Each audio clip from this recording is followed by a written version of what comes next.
ارشاد باری تعالی لیسوا سواء من اہل الکتاب امۃ قائمۃ یتلون آیات اللہ آناء اللیل وهم یسجدون۔ اللہ رب العزت نے ارشاد فرمایا سب ایک جیسے نہیں ہے، کتابیوں میں سے کچھ ایسے ہیں جو حق پر قائم ہیں، اللہ کی آیات کی تلاوت کرتے ہیں اور رات کی گھڑیوں میں سجدہ ریزی کرتے ہیں۔ اس آیت سے مراد حضرت عبداللہ ابن سلام رضی اللہ تعالیٰ عنہ اور آپ کے جو ساتھی یہودیت سے طائب ہو کر عیسائیت سے پیارے آقا صلی اللہ علیہ وسلم کی غلامی میں حاضر ہو گئے، ان کو انہوں نے کہا کہ تم لوگ برے لوگ ہیں کہ تم آباء و اجداد کا دین چھوڑ کر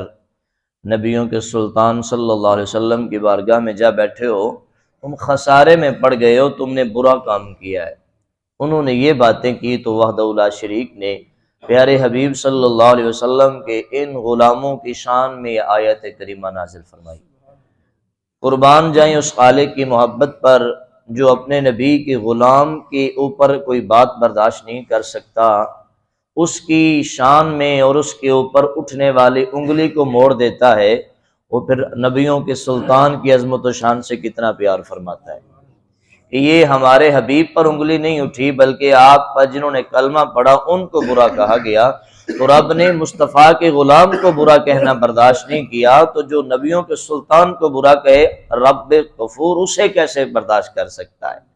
یہ آمنہ کے لال کے غلام کی شان ہے کہ اس کی شان میں رب غفور قرآن میں آیات نازل فرما دی، قیامت تک آنے والے جتنے بھی میرے نبی کے غلام کلمہ پڑھیں گے وہ سب کے سب برے نہیں ہوں گے بلکہ سب عظمت و شان کے حامل ہوں گے۔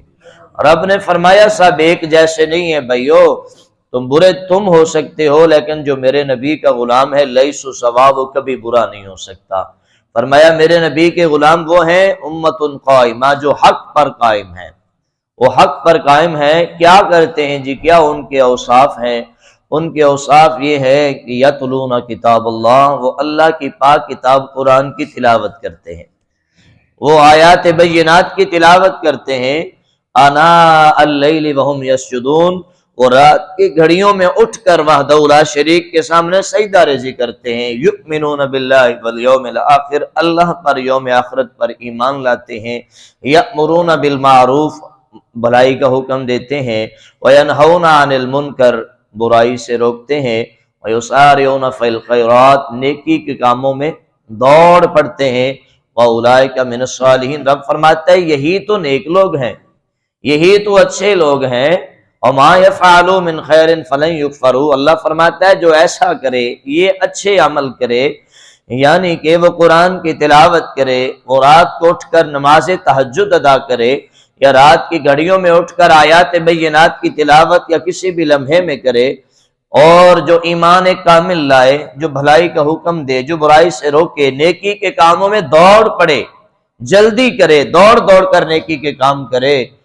اور رب فرماتا ہے میں گواہی دیتا ہوں یہی تو صالحین لوگ ہیں، یہی تو نیک لوگ ہیں۔ رب فرماتا ہے تم کیا کہتے ہو کہ میرے نبی کے غلام خسارے میں گئے، تم کیا کہتے ہو میرے نبی کے غلاموں کا وقت ضائع ہو گیا؟ رب فرماتا ہے وما یفعلوا من خیر فلن یکفروا، اللہ فرماتا ہے جو ایسا کام کرے، یعنی نماز تہجد یا نماز پڑھے، قرآن کی تلاوت کرے، بھلائی کی طرف دوڑے، بھلائی کے کام کرے، لوگوں کو بھی دعوت دے، برائیوں سے خود بھی روکے، لوگوں کو بھی روکے، رب فرماتا ہے ان کے وقت ضائع نہیں ہوا، فلن یکفروا، اللہ فرماتا ہے ان کو کبھی ہم خسارے میں نہیں رکھیں گے،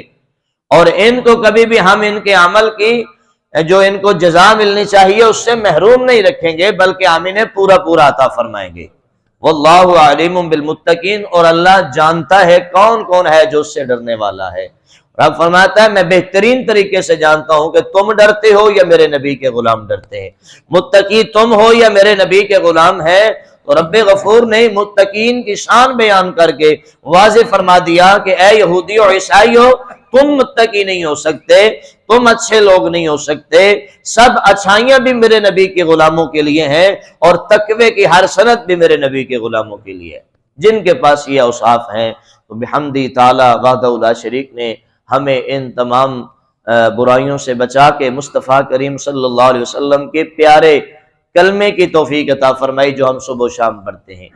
رب غفور کے کرم سے یتلون آیات اللہ، ہم آیات بینات کی تلاوت بھی کرتے ہیں الحمدللہ، اور آپ اس وقت سن رہے ہیں تو صالحین کے عمل میں شامل ہو رہے ہیں، صالحین کے صف میں آپ کا شمار ہو رہا ہے۔ اب آپ قرآن کی 2 سے 3 آیات، 3 آیات آج آپ نے سنی ہے، یہ پورا دن کے آپ کے کاموں میں مددگار شامل ہوں گی،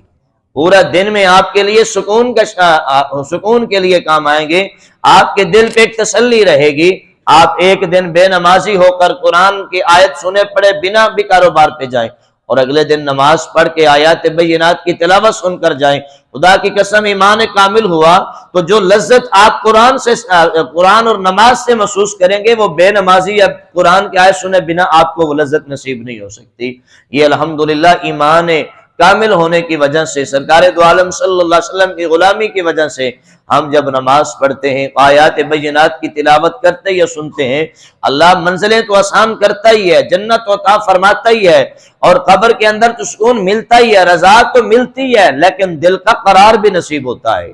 دل کا سکون بھی نصیب ہوتا ہے، تو کائنات کی کسی اور گوشے میں نہیں ہے، کیونکہ جس کی جہاں توجہ ہوتی ہے اس کو سکون بھی وہاں سے ملتا ہے۔ مصطفیٰ والے کو سکون قرآن سے اس لیے ملتا ہے کہ دن رات اس کی توجہ بھی رب کے قرآن میں ہوتی ہے، اور اس کو رات کی تنہائیوں میں اٹھ کر آنا اللیل، رات کے پچھلے پیر اٹھ کر نماز تہجد ادا کرنے والے کو جو سکون نصیب ہوتا ہے وہ کہیں اور نصیب نہیں ہوتا۔ ہم دعا کرتے ہیں اللہ ہم سب کو رات کے پچھلے پیر اٹھ کر نماز تہجد ادا کرنے کی توفیق عطا فرما۔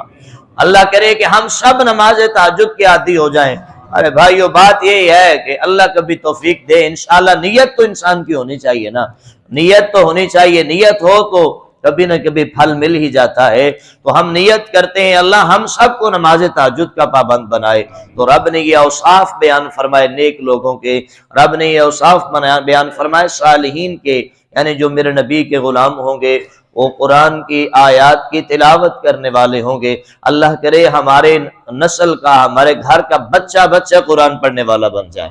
اور اللہ کرے ہمارے معاشرے کا ہر فرد جو مصطفیٰ کا کلمہ پڑھتا ہے وہ قرآن پاک سے محبت کرے اور قرآن پڑھنے والا بن جائے۔ تو قرآن پڑھا کریں۔ میں نے پہلے بھی 1-2 دفعہ ایک مہم چلائی تھی، اور باقاعدہ میں کہتا بھی رہا تھا یار فجر کی نماز کے بعد یا عصر یا کسی بھی وقت مسجد میں بیٹھ کر ضرور قرآن پڑھا کریں۔ گھر میں بھی قرآن پڑھنا چاہیے، گھر میں بھی پڑھا کریں، یہاں پر بھی پڑھیں، تاکہ اللہ ہم پہ اپنی رحمتوں اور برکتوں کی برسات فرما دے۔ اس کی برکت پہلے بھی ہم پہ بہت ہے، اس کی رحمت پہلے بھی ہم پر بہت ہے، ورنہ ہم تو اس قابل نہیں تھے کہ وہ ہمیں اس گھر میں بلاتا۔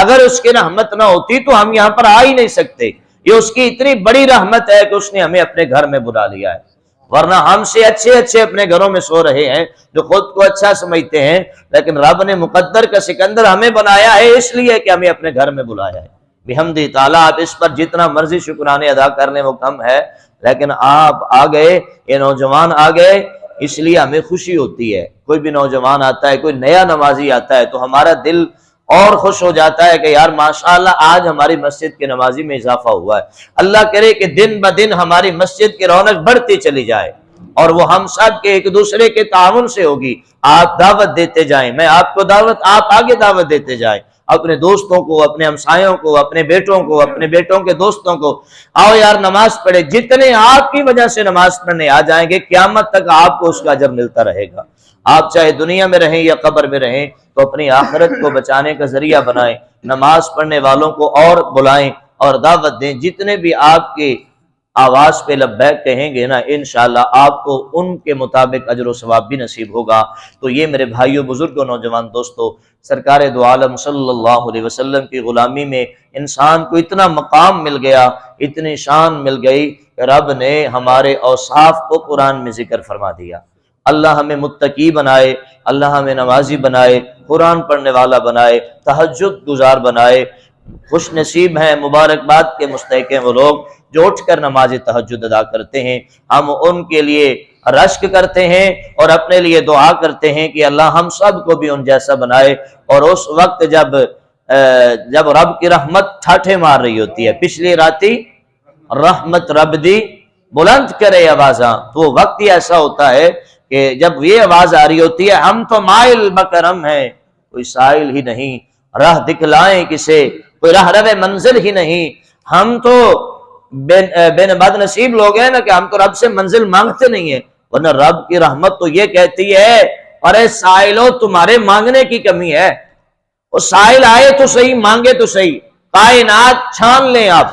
مشرق سے لے کر مغرب تک، شمال سے لے کر جنوب تک، پوری کائنات پھر لیں، کوئی ایسا دربار نہیں ملے گا جہاں آپ مانگے تو خوشی ہو، نہ مانگے تو ناراضگی ہو۔ یہ واحد اللہ اور اس کے رسول کا در ہے، جتنا مانگتے چلے جائیں گے اتنی خوشی ملتی جائے گی اور اللہ رسول کی رضا ملتی جائے گی، اور جتنا آپ مانگنے کا دروازہ بند کرتے چلے جائیں گے اتنی ناراضگی ملتی جائے گی۔ آپ جتنا رب سے مانگیں گے، جتنا رسول سے مانگیں گے، آپ کو اتنی خوشی رب کے رسول سے ملتی جائے گی اور آپ کو مالا مال کیا جائے گا۔ یہ ایک ہی دربار آپ کو ملے گا کہ جہاں آپ جتنی بار مانگیں گے وہ اتنی بار خوش ہوگا، اور جب آپ نہیں نہ مانگے تو رب ناراض بھی ہوتا ہے۔ ارے میرے بندے، تو میرا بندہ ہو کر مجھ سے نہیں مانگتا، تو میرا بندہ ہو کر مجھ سے نہیں مانگتا، یا تو مانگ تو صحیح، میری بھی محبت ہے۔ دیکھیں نا، باپ یا اولاد کا جو رشتہ ہے نا، یہ بڑا پیارا رشتہ ہے۔ اب اولاد جب باپ سے مانگتی نا پاپا یہ دو، تو اولاد، باپ کبھی کبھی محبت میں آ کر کہتا ہے نہیں دینا نہیں دینا، وہ کہتا ہے دے دو دے دو، ایک محبت میں پڑ جاتا ہے کہ بچے کا ایک انداز بیٹے باپ کو سہانا لگتا ہے، دے دو یار دے دو پاپا دے دو ماما دے دو، وہ بار بار کہلواتے ہیں، محبت میں آ جاتے ہیں۔ جو ایک ماں پیار کرنے والی محبت میں آتی ہے، جو 70 ماؤں سے زیادہ پیار کرنے والا خدا ہے وہ محبت میں نہیں آ سکتا۔ اس کی بھی محبت ہے، اس کا بھی پیار ہے کہ میرا بندہ مجھ سے بار بار مانگے بار بار مانگے، اور یہ جتنی بار مانگتا ہے مجھے اتنی بار مزہ آتا ہے اور سکون ملتا ہے۔ تو آپ ایک یا دو دفعہ مایوس مت ہوا کریں، بار بار مانگیں، انشاءاللہ جتنی بار مانگیں گے رب غفور اتنی بار راضی بھی ہوگا اور آپ کو عطا بھی کرتا چلے گا۔ اللہ کی بارگاہ میں دعا ہے اللہ ہم سب کو قرآن پڑھنے والا، قرآن سے محبت کرنے والا، قرآن پہ عمل کرنے والا، نماز پڑھنے والا اور بھلائی کے راستوں پہ چلنے والا بنائے، اور اللہ سب کو قرآن کے مطابق زندگی گزارنے کا جذبہ نصیب